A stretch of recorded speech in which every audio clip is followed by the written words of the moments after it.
Thank you very much, Mr. Chairman, and thank you all for your willingness to serve. And I want to follow up with a variation on one of Senator Brown's questions, and that is, and I'll go down the line. Are you aware of any formal or informal guidance from the White House that urges limiting or not responding to legitimate oversight letters from members of Congress, particularly minority members of Congress? Begin with Ms. Mandelker. No, Senator, I'm not. Ma'am? No, sir, I'm not. Senator, I'm not. Thank you. No, Senator Reid. Thank you very much.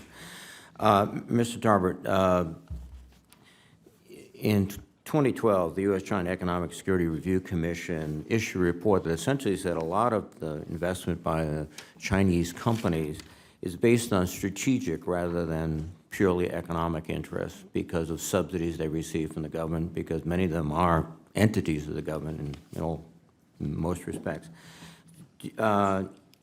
If this is the case, and if they're doing this, should we look again at our laws with respect to evaluating Chinese acquisitions of U.S.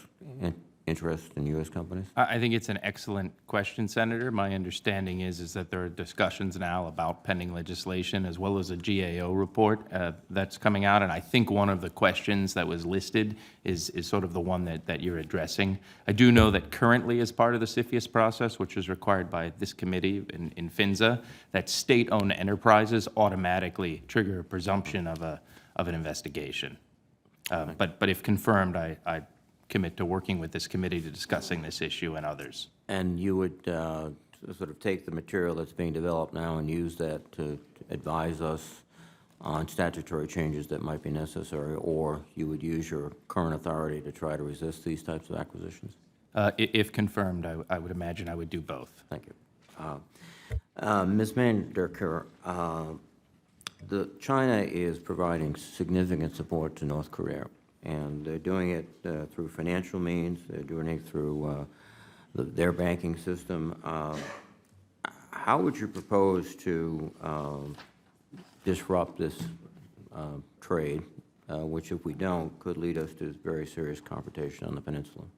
Thank you for that question, Senator. I share your concerns. I think it's very important to engage very proactively with China to curb the support that's going to North Korea. I note, of course, that Secretary Tillerson, the President, and others in the administration have engaged in a very active dialogue with the Chinese, and not just with China, but also, of course, with other countries. In fact, over the weekend, there was a call for all countries to enhance their sanctions regimes when it comes to curbing the North Korea's threat. I think that we have to be very active in how we track, trace, and ultimately interdict illegal assets that are going to North Korea. We have to be very active in our enforcement of illicit actors that are violating our sanctions. We have to be very active in how we track down the intelligence, and we have to constantly consider what levers of pressure we're going to apply if other countries don't, in fact, abide by our call to further isolate North Korea. Thank you very much.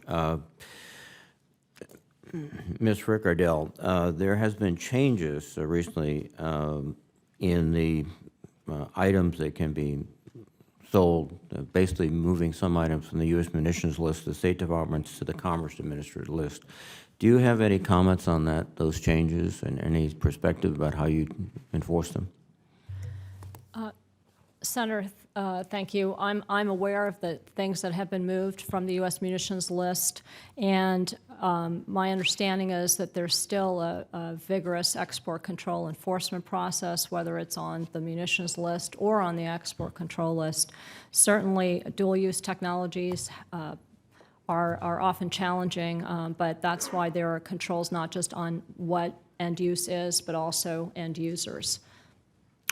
Thank you very much. Thank you, Mr. Chairman.